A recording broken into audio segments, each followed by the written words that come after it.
Bidding, process of submitting a price to build a project. Bidding is the process of submitting a price to build a project. There are different kinds of construction bids: limited bid or selected bid, negotiated bid, and open bid.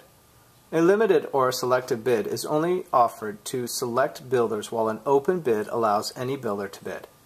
A negotiated bid is where one contractor is selected, but the owner is not willing to agree to the bid price, but wants to make alterations or other changes to affect the overall price.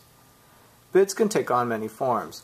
Some owners would ask for the cost of the project and set a limit on profit. Contractors should be wary of poorly developed plans and be very mindful of cash flow.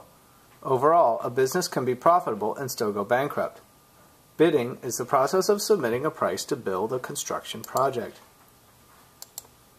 Multiple choice question. Bidding. A. Asking buyers to bid until items sold at the highest price. B. Legal record of site design and site layout. C. Process of asking contractors to submit a bid for a project.